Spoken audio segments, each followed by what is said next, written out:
Hello and welcome to the Connected Community Podcast. Today, my guest is Valerie Rubin, who is a rapid transformational therapist, and today we talk about the different attachment styles. Valerie specializes in anxious attachment, but we also talk about dismissive avoidant, fearful avoidant, and what a secure attachment looks like. We talk about how it's absolutely necessary to heal the abandonment wounds before we can be in a secure and healthy relationship and what that looks like. So at the end of this episode, you'll have a really clear understanding of the four different types, what they look like in relationships, how they can be healed. And also we talk about brain spotting, which is a technique that Valerie uses, which I've been hearing a lot about. And it was so fascinating to hear her break down what brain spotting is and how she uses it in her practice. I really hope that you'll enjoy today's episode. Please, if you are, take a moment to give us a like, a share, and a subscribe. And I want to thank you so much for being here today. Enjoy.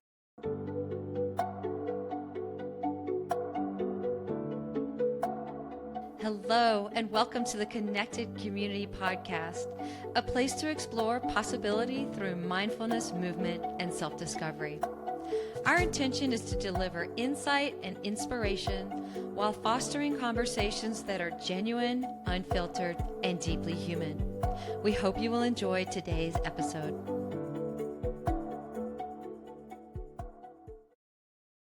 Hi, Valerie. Good morning and welcome to the Connected Community Podcast. Hi, Nikki. I'm so glad to be here. Thank you so much for having me on today. Yeah, I'm excited. So, a little bit about your background. I know that you are a rapid transformational therapist, which some people call RTT. And you specialize in anxious attachment, and you have your own podcast about this. So this is like a big topic for you.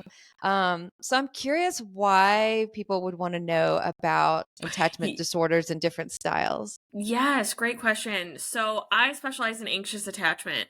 So what I find and why people would find this interesting is because they might notice they're really anxious in relationships. They might have the quote unquote perfect partner and they're still really anxious, fearful. Maybe they have a fear of abandonment. They have a fear of being cheated on. They struggle with trusting their partner or trusting themselves. Or it can go the other way with their anxious attachment style where their nervous system is so used to unpredictability, chaos, especially if you have an emotionally unavailable parent or parents. Then what ends up happening is our nervous system is wired for the familiar. It hates change. So it will try and do everything to take you away from change. So what it ends up doing is in adulthood now, we're constantly attracting and choosing partners who are emotionally unavailable, even though we don't want that outcome. Everyone wants a healthy, secure, loving relationship, but it's really our underlying wounds that can impact us. And other ways that people really come to seek me out is because they're like, my partner didn't text me back for an hour and I'm over here freaking out thinking that they're dying. I'm just so anxious all the time. And then it translates into their relationships. So that's why, in my opinion, why people are becoming more aware and wanting to heal their anxious attachment style so that they can have more harmonious and loving relationships. Yeah, yeah. So before we dive into the different styles, what does a secure attachment look like? So I'm so glad you asked that because there's so much focus on, anxious attachment, dismissive avoidant, all these other different labels, right? Secure attachment, what that looks like, it's something that we all are looking to strive towards.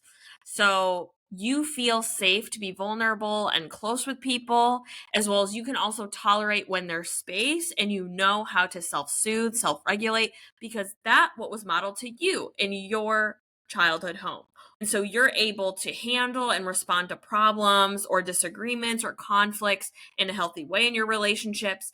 And so you're trusting of yourself, trusting of others. You feel capable, like I can handle anything that comes my way, and ultimately able to have inner peace, even if maybe Mm, some things are quite chaotic around you. yeah. That makes sense. It almost makes me think if something were to happen that you don't just jump to worst case scenario. Like if you don't get that phone call or somebody's supposed to show up at a certain time and they don't, you don't start jumping into all these monkey mind ideas about what it could be or the detriment impact. Yeah. Yes, absolutely. And if you're anxiously attached or you're chronically anxious, our brains first go to our worst case scenario because from a Mm, survival biological lens, if we're thinking of the worst case scenario, we're able to predict and prepare for something worse, and we're more adapt to handle situations that might not be the worst case scenario. yeah. Yeah. So what are the different styles? Yes, absolutely. So, why don't we start with fearful avoidant?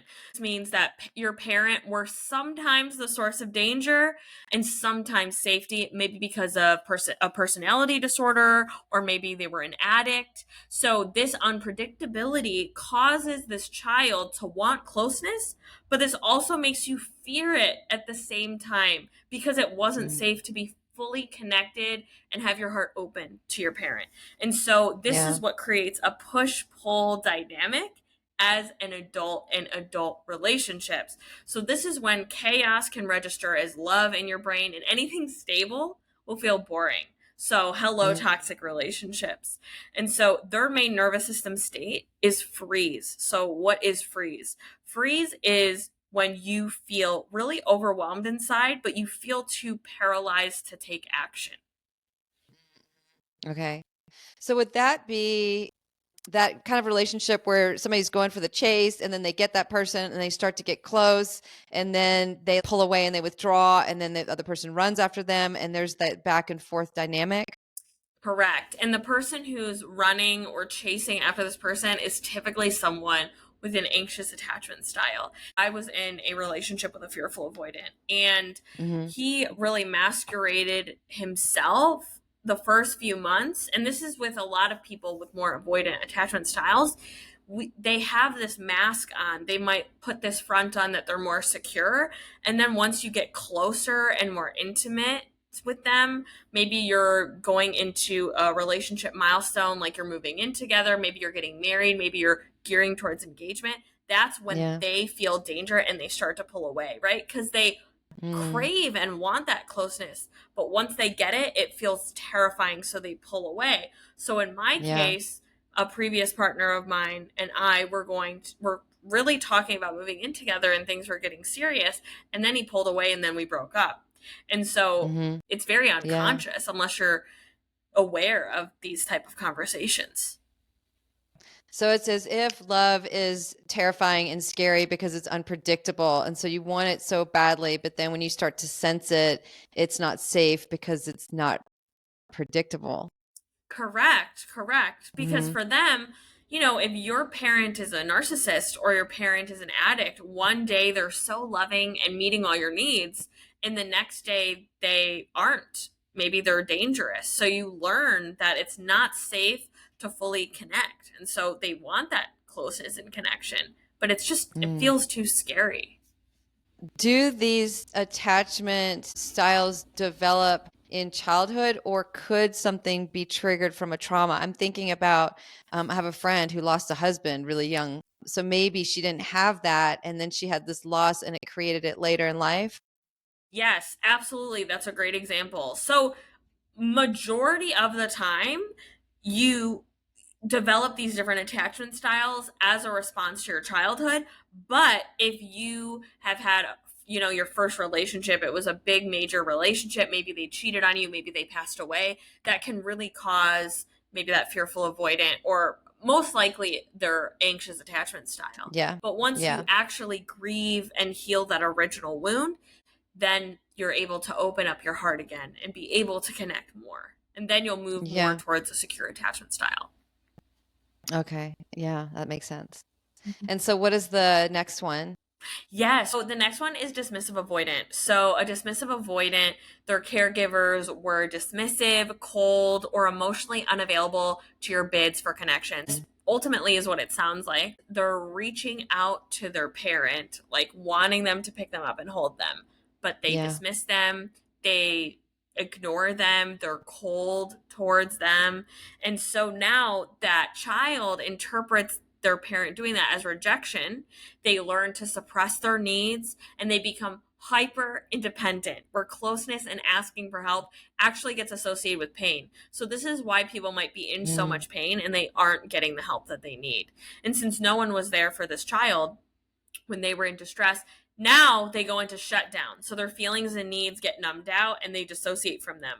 So someone who's a dismissive avoidant, if they're in a relationship with you, if you talk about your concerns, if you talk about your own emotions, they might get flooded and shut down. And then they're like, I need space. And then they might even ghost. And their main nervous system state is shut down.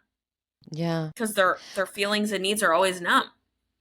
And it sounds like this is a style that would be least likely to be in a long-term relationship from what you said so far. Yes, because to them, closeness was never modeled to them. So to them, it's very unfamiliar and they'll just move away from it. A lot of the times they're very disconnected from that need in general. It's completely shut off because they're very shut down and numb from all their years of their needs not being met. So it's very unlikely that they will be in a long-term relationship. They don't typically go towards that. Or they might get into a relationship that would be a very shallow relationship where it's almost like a roommate kind of situation. Correct. Or this is where like hookup culture comes in, where they're just doing hookups or they're just doing situationships. Mm-hmm. I like that. And then anxious attachment. Yes, let's get into it. So anxious attachment. A parent or parents couldn't consistently attune to you, meaning they were inconsistent in meeting your emotional needs.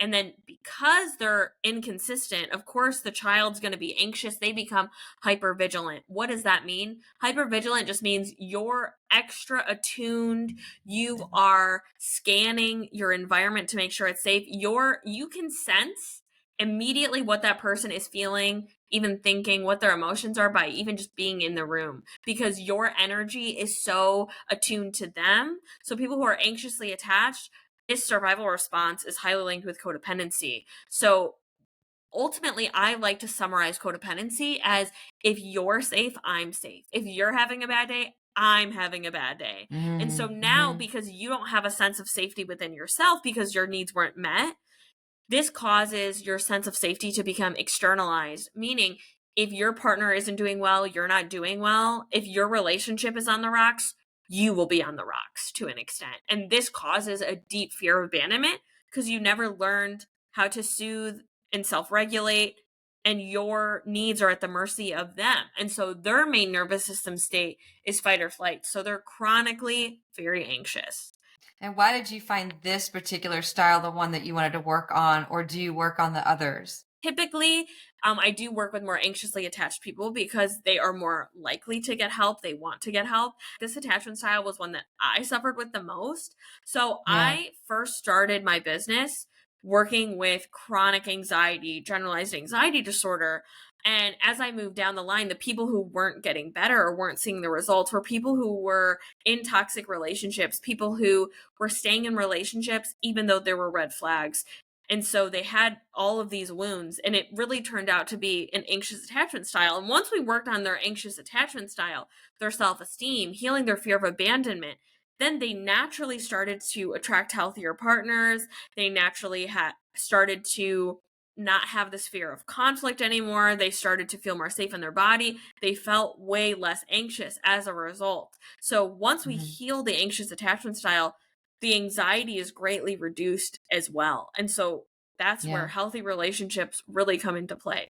I think the interesting thing is that it makes sense to me that somebody would come and seek a therapist for anxiety. But now that you say that you're an anxious attachment specialist, it seems like somebody would have to have a deeper level of understanding already before coming to you that they have that style.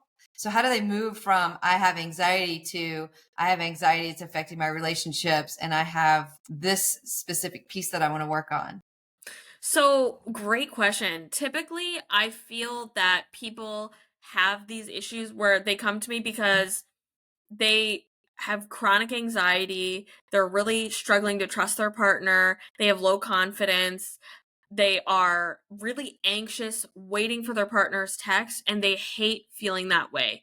They hate feeling not safe in their body. They also feel like their happiness is dependent on their partner, and they don't want that. So these are the core things that people come to me for. And so they naturally will know that they're anxiously attached. But a lot of it is really just that fear of abandonment because your parent couldn't consistently meet your needs. And so then it's like when you heal that, then a lot of things shift for you. You start to naturally become more confident. You naturally won't date people who are unsafe to you because now you've built that safety within yourself. Yeah. What is the step to somebody that's in a relationship and they have this, to the realization that this relationship's not working for them and stepping into themselves and leaving that relationship? How does that look? Great question. First step is becoming connected to your body. When we are anxiously attached, when we're chronically anxious, we are really up in our heads and disconnected from our body because that's how we learn to stay safe, is to overthink, ruminate, because being in our Yeah. body was way too overwhelming because our parent couldn't attune to us. So step one, learning how to process your emotions. We can't think our way out of anxiety. We have to become safe in our body. We have to learn how to actually sit with the fear and process it instead of getting stuck in it, because what you resist will persist. And so first, processing your emotions. Yeah. Second is, it kind of goes with that, regulating your nervous system. So when we are chronically anxious, we are stuck in that state. So what you want to do is you want to learn body-based tools to help you move out of that anxious state, because anxiety and stress, our body physiologically becomes addicted to it when it becomes our familiar. This is why, like, you might feel worried or you might feel bored, and then your brain will naturally come up with things that you shouldn't feel worried about, or you're just driving or walking and then you're just having these fearful thoughts that come out of nowhere even when there's nothing to be worried about. Our body is looking for that stress. It's looking for that adrenaline. So when we can learn to sit with that adrenaline, we can learn to regulate out of it, we can learn to process it, then we don't stay stuck in it. And then our nervous system has a new home of regulation and calmness. That becomes our new state, but we have to retrain our body. So that's like the first step before we even go into processing our trauma, healing our abandonment wounds. So, but ultimately, the third step is healing your abandonment wound. Because anytime you think about leaving your partner that might not be the right fit for you, you will feel panic, you might feel very depressed. It feels awful. And also, in general, breakups suck. They're not a great time. It's a horrible realization to be like, wow, this partner isn't the right one for me. And also, like, you don't want to hurt the other person. All of these things. So, but when you have an abandonment wound, it feels 10 times stronger. Heal that origin of the wound. You stop getting so triggered and people pleasing, and then you will be able to end that relationship because you know you are worthy of receiving that. Because when you are secure within yourself, when you're securely attached, it won't feel good to be with someone who's emotionally unavailable to you, for someone to talk down to you or belittle you. It's not your emotional home anymore. So you naturally will like have to shift out of that relationship. Like your body won't let you stay in that when you're really connected to it. Yeah. And I imagine there's scenarios too where somebody is in partnership with someone that is the right person, but their piece of it isn't feeling in alignment for them. And then they come and they seek help and they're able to heal that, and the relationship starts to thrive as well. I don't imagine it always leads in breakup. Correct. Absolutely. And that was one of my clients, was scared that her partner wouldn't come home at night. She had issues with trusting her partner, even though her partner was very healthy and secure and they had a very beautiful, healthy relationship. But she was so anxious and always on the edge of her seat, waiting to be abandoned. But when we healed those original trust wounds, that fear of abandonment, and her own worthiness beliefs, then she was able to, in her words, feel like I'm an adult again. I feel like I can have a healthy relationship, and Mm, even if this doesn't work out, I will be okay. Because having a yeah. secure attachment doesn't mean that I will only be okay if my partner doesn't leave me. A secure attachment means I will be okay and trust myself that I will be okay whether or not this works out. No matter what. Yeah. Mhm. That I'm safe inside my body. Yes, Yeah. absolutely. So how do we get to that space of regulating our nervous system, getting into our body, getting in touch with our feelings? Imagine if we've been disconnected from that for a really long time, that's pretty terrifying in the beginning. Yes, absolutely. It can feel absolutely terrifying when you're used to being up here and Hmm. going into your body. It's a very Yeah. overwhelming experience. So, this is why being trauma informed is very important to working with people in general, but people who are anxiously attached. So, I always start slow, starting with the basics, starting Hmm. with, okay, even just an example, if you notice someone's looking up, down, to the side, their brain is processing something. So we can do the Yeah. same thing with feeling safe. So maybe if you were to scan your body, maybe you find a part of your body that feels just a little bit more safe. Maybe that's your left toe, maybe that's your earlobe. If you focus on that, when you really Hmm. focus on, okay, I feel my toe planted on the ground, if you focus on that first, start with pendulating your emotions, meaning Yeah. if you're really anxious, you have not been used to feeling that in your body, it's going to feel terrifying. So, what if we could focus on feeling that anxiety for 30 seconds? How would that feel? Starting there. Yeah. Then going into that safe spot in your body, or you can look around the room and maybe you see a painting that gives you a sense of calmness, or maybe you see your dog or your cat sleeping and that gives you a sense of calmness in your body when you're looking there. So I first start out having clients do that. We're Hmm. processing emotions, but we're doing it in that safe, gentle, pendulated way where we're not feeling it all at once. So that way it builds our capacity to be with that anxiety. So we're first starting there. And then we then talk about what are the tools to regulate your nervous system. So, if you're a Hmm. very high anxious person, if you're at a 7 to 10 level of anxiety, the last thing you want to be doing is sitting down and meditating. That's the last thing you want to do Yeah. when a That'd be tiger is coming impossible. towards you. Absolutely Yeah. not. That's not the thing that you want to be doing, or journaling. Hmm. When you're at a 7 and 10, Right. forget it. Forget it. So, if you're at a 7 to 10 level of anxiety, we have this surge of adrenaline and cortisol and stress, Hmm. all these hormones infiltrating our body. So, what you want to do is intentionally shake out your body, shaking out your Yeah. body, even starting for 2 minutes, listening to a Hmm. song, shaking it out. Almost always, my clients are like, wow, I feel a lot better. So, or Yeah. dancing, putting on a song. We're getting into our body, out of the thoughts, because we can't think our way out of anxiety. And then if we're, say we're at a level 6 or under, it feels a bit more, safe. We could do that pendulating, what I just explained.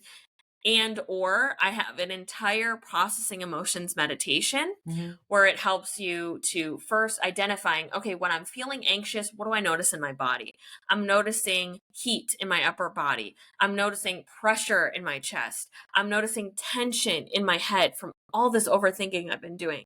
So you're first identifying the sensations. What emotions am I feeling? I'm feeling worry, fear, anxiety, Hmm. maybe a little bit of sadness. Identifying that, being with that. Hmm. And then, Well, do people, I mean, that might be the process in itself is just identifying those emotions, correct? correct. That's what I start clients with is once a day. And especially if we're very disconnected from our emotions and sensations, what we want to Hmm. do is even just identifying other language for that. So I have an entire wheel of emotions and sensations. So you can look at this wheel starting with once a day, just 1 minute, tuning in, Yeah. seeing what emotion am I noticing? Anxiety. And then there's also like sensations that go with it, pressure, tightness, tension, whatever that sensation is. Okay, I'm Yeah. noticing it's tense in my throat. I'm noticing pressure in my chest. It feels like a boulder is sitting on my shoulders. They feel so Yeah. heavy. So it's like first identifying that.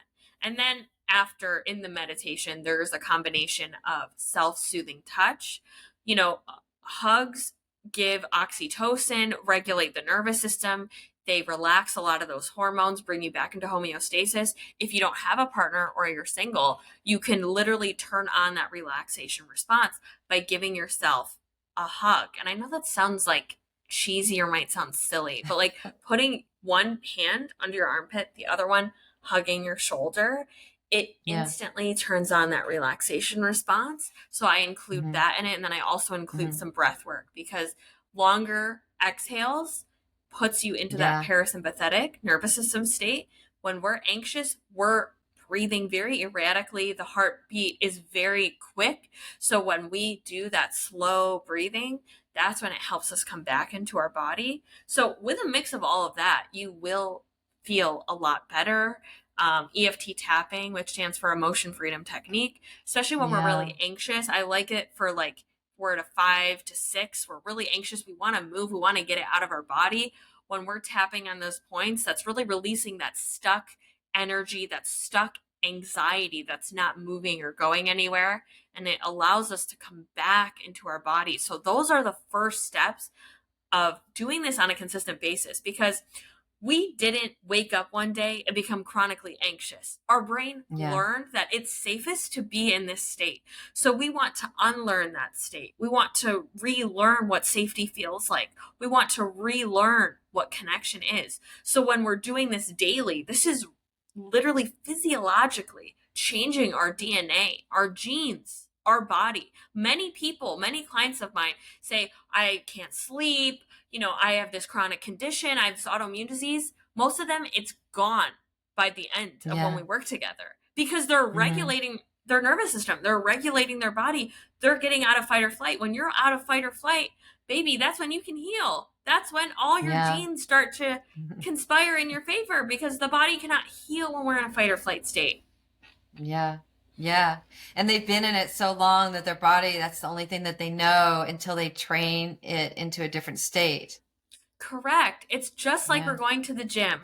We're doing it with our nervous system as well. So that's the first step, nailing that. And then I go into the trauma healing work and healing the people pleasing, shedding the people pleasing, because we learned that we people please. That's when we get connection.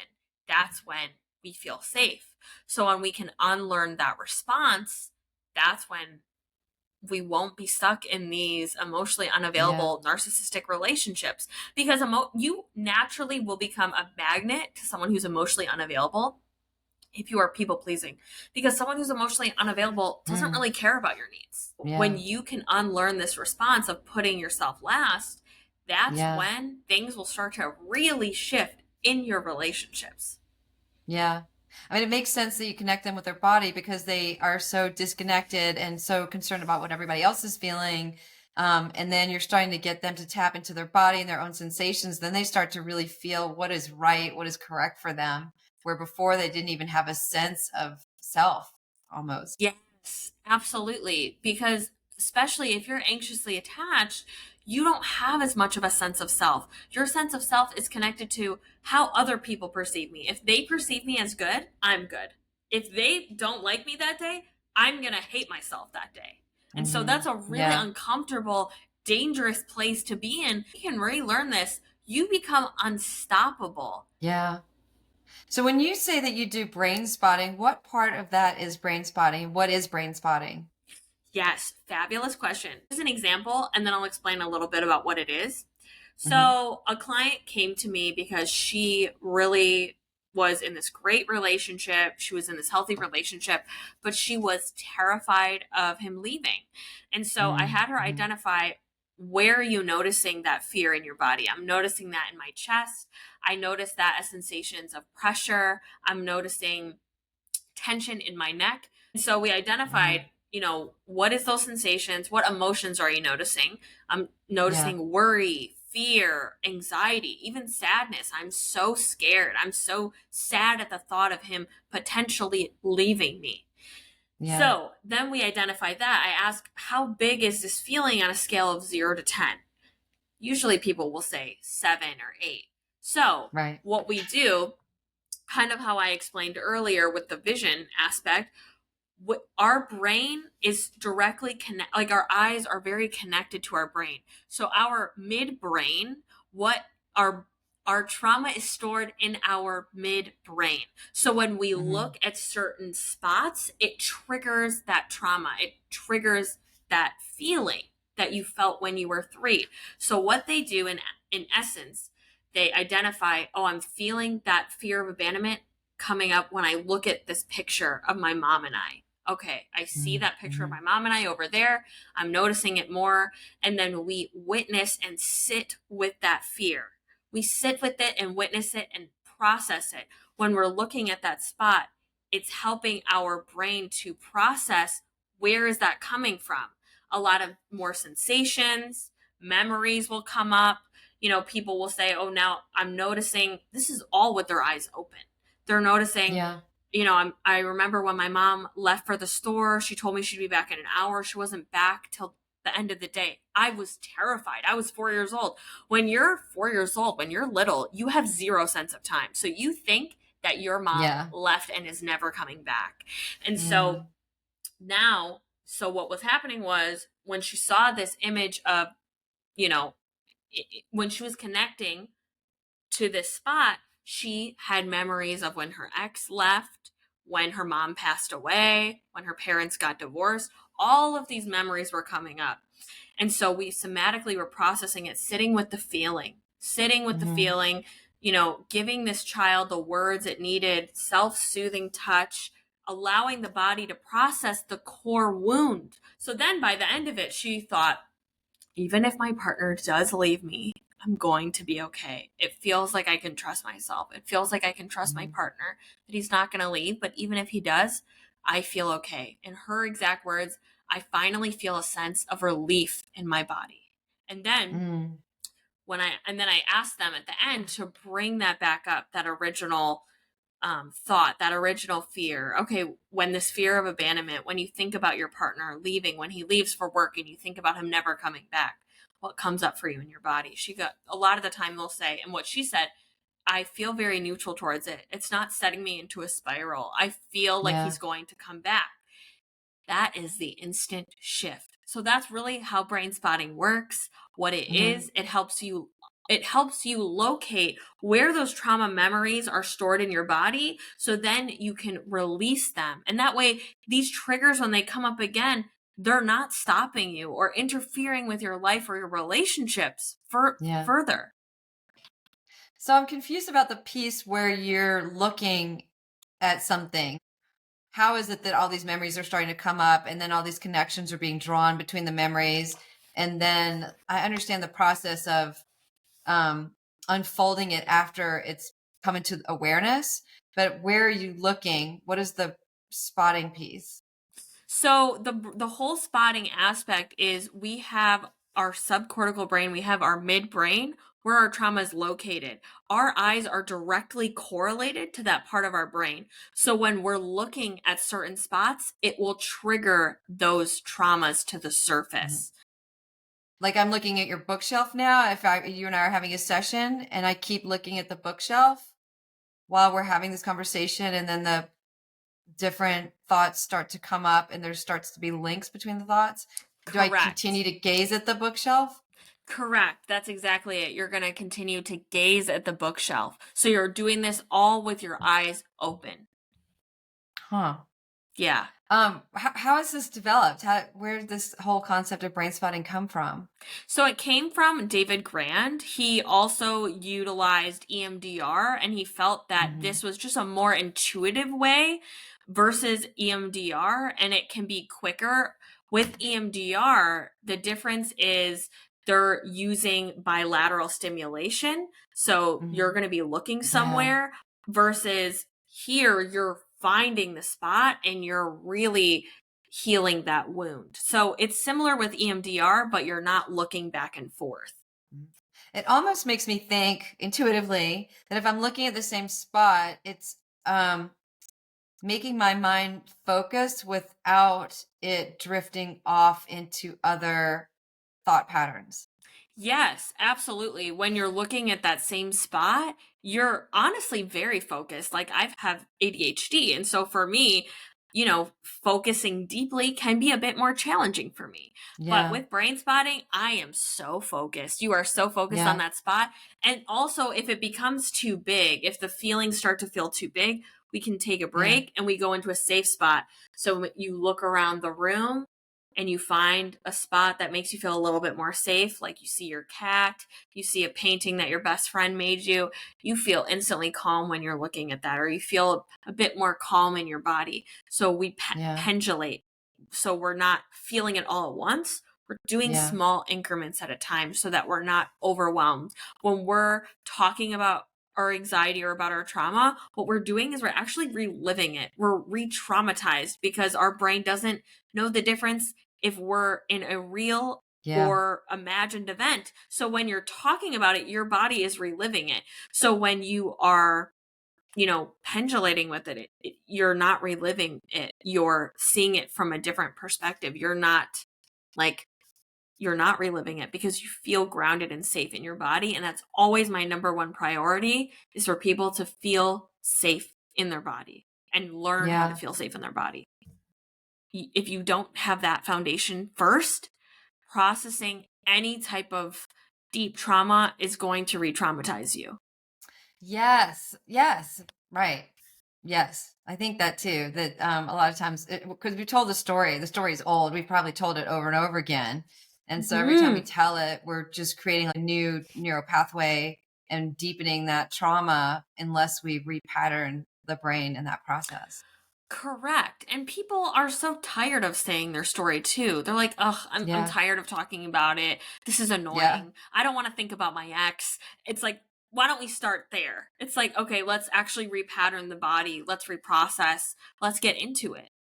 Yeah. And I think it's because when we're talking about it, we're using our brain. Our brain never has the answers. We have to release this stuff from our body. Our body holds on to things so we can talk about it and talk about it and talk about it, but we're not releasing the deeper layers that are trapped inside of us. That is exactly it. And that's exactly what brain spotting helps you to do. Yeah, interesting. So if I'm brain spotting with you, would I stare at, say, a bookshelf again, and then I would start to talk about something from my past that's bringing up that anxiety, and we work from there? Ultimately, yes. So I never tell people you need to look at the bookshelf, for example. It's a Right. very intuitive process. Your Right. brain will naturally, like your eyes will naturally find that spot. You'll feel inclined to look at the bookshelf, or you'll feel inclined to look at your door. Some people are more of an internal processor. So sometimes people will be silent for 5 minutes. But some people, they like to talk it out. So as they're witnessing sensations in their body, they're like, Yeah. oh, I'm noticing this image is coming up of my mom leaving. I'm noticing this is happening. So they'll share it. It really depends on you and what kind of processor you are. I don't Yeah. do that for an entire hour. Usually Right. we start with 20 minutes. Yeah. I mean, it makes sense because I think about those times where I'm in deep thought, or I can even my little boy, I can tell when he's in deep thought, and everything's really still, and our eyes are really still. And I think a lot of times when we're looking around the room, we're taking in so much external stimulation and impressions. Our brain is just picking up all of the stimuli without us even knowing it. So it does make sense to kind of hone in to one direction so that we're blocking out all the extra stuff that doesn't need to be filtered into our brain at that moment.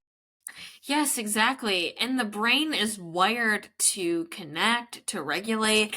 We're wired to come back into homeostasis. We just have these protector parts, these things that our brain thinks is keeping us safe. So we need to repattern that and Yeah. shift that. Yeah. Yeah. Well, thank you, Valerie, for your expertise and your time on this topic. Tell me, how people can get in touch with you, a little bit about your podcast and some of your offerings. Yes. So if you are interested in kind of taking that first step in connecting with your body, reducing your anxiety, I have a completely free meditation to heal abandonment anxiety. It's the exact meditation that I was talking to Nikki about earlier. It helps you Mhm. connect with those sensations, self soothe so that you can regulate. and actually feel safe in your body. So I have a signature 8-week one-on-one freedom from anxious attachment blueprint. This helps you literally walk step by step, one-on-one with me. We heal your anxious attachment style so you can develop a secure attachment style to now you will be attracted and choose healthy love. You will have more confidence. The things that I've seen in this container is absolutely mind-blowing what we can do together in just 8 weeks. So that's another offering. And then my podcast, I have amazing guests on every single week, experts on anxious attachment, trauma, relationships, communication, anxiety. It's like a free week of therapy every single week, and we get into it. So I'd love for you to join me there as well. Yeah, beautiful. Yeah, I mean, I think that's the human condition is we all crave connection, and connection is so important. And that's what you're working with is deepening our connection with one another and ourselves. Yes, Yeah. absolutely.